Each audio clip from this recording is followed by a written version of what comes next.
The Ukrainian Air Force launched 11 strikes on Russian positions throughout the day. The General Staff of the Armed Forces of Ukraine said this in an update as of 1800 on April 27, Ukrinform reports.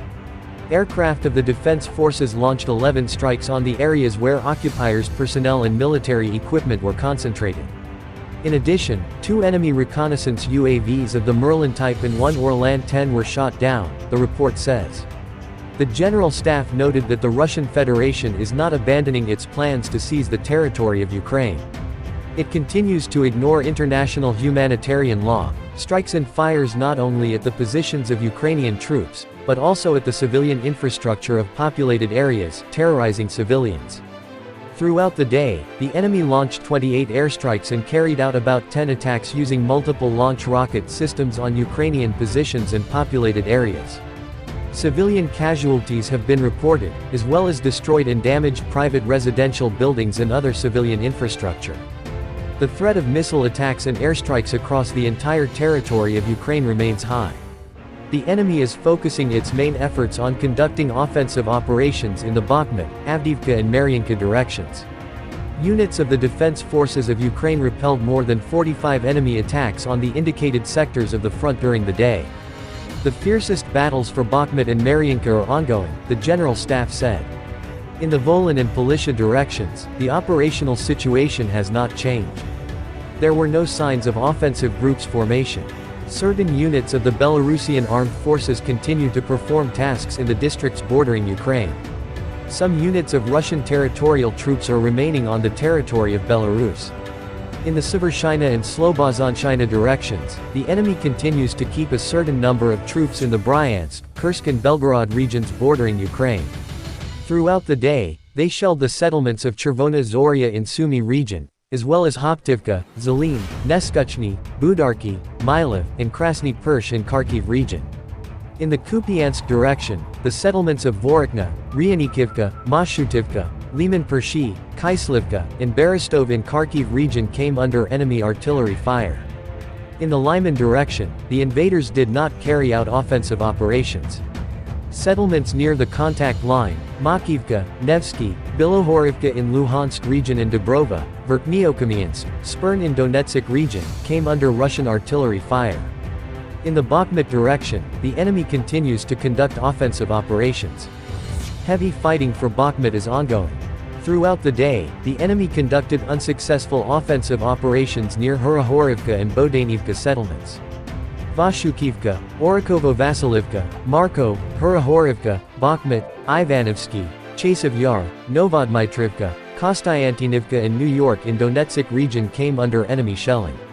In the Avdiivka direction, Russian troops carried out offensive operations in the areas of Novokulinov and Pervomaysk in Donetsk region, but had no success and suffered heavy losses. Novokulinov, Avdiivka, Lastochkin, Pervomaysk, Karlivka and Nevelsky in Donetsk region came under enemy strikes.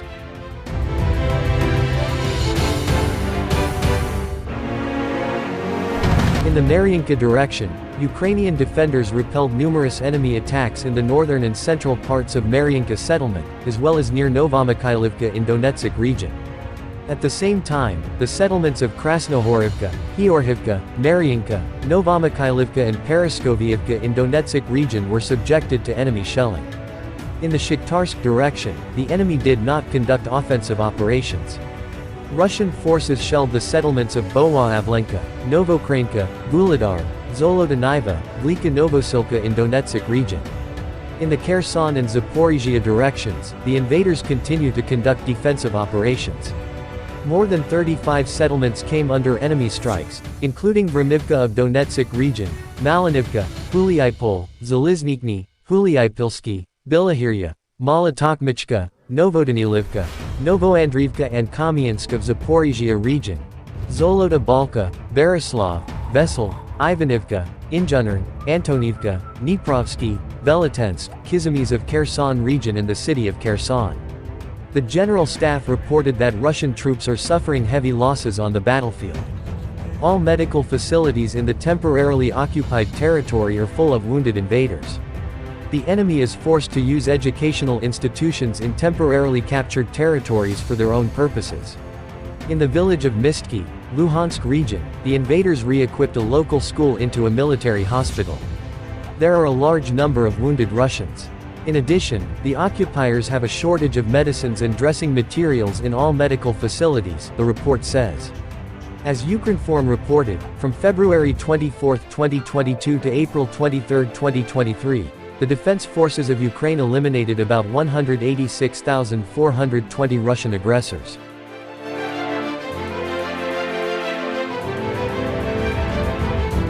A video shared on social media by open-source military intelligence group OSINT Technical, at OSINT Technical, on Wednesday captured the moment of first-person view (FPV) loitering munitions slowly. It methodically approached a Russian BMP-2 infantry fighting vehicle (IFV) outside the village of Mykolsky in the Donetsk Oblast. A second drone recorded the destruction of the IFV as the loitering munition struck from the rear. It is unclear from the 30-second-long video if the vehicle was disabled or if its crew was inside, but the clip ends as smoke billows out of the destroyed wreck. What we know. The actions were reportedly carried out by units of the Ukrainian 72nd Separate Mechanized Brigade, the Black Zaporozhians, named in honor of the Ukrainian People's Army Black Zaporozhian Cavalry Regiment. The unit, whose history can be traced back to the Soviet era, has been engaged in the Donbas region since 2014.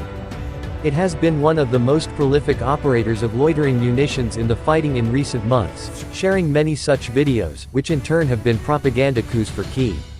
The recent incident reportedly occurred near the village of Mykolsky, which is located about 70 kilometers (43 miles) from the industrial city of Makivka, and east of Donetsk, the administrative center of the oblast.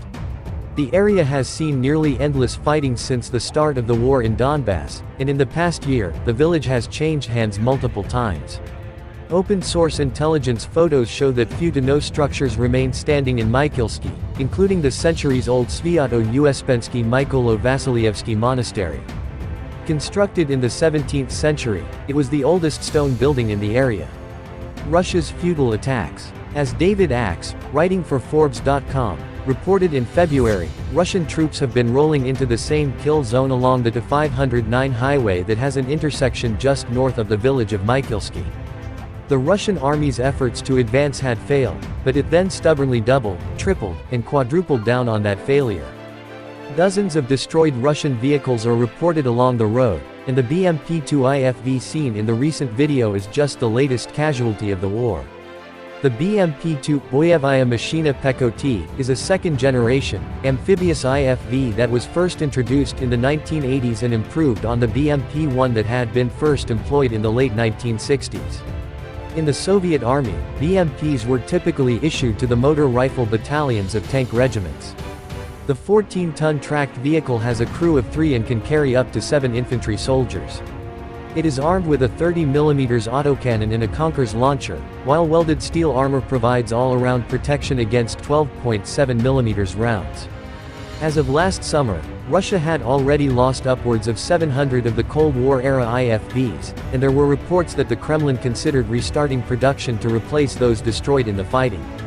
Instead, it appears it is continuing to pull even older vehicles from storage, but it is likely they could meet a similar fate.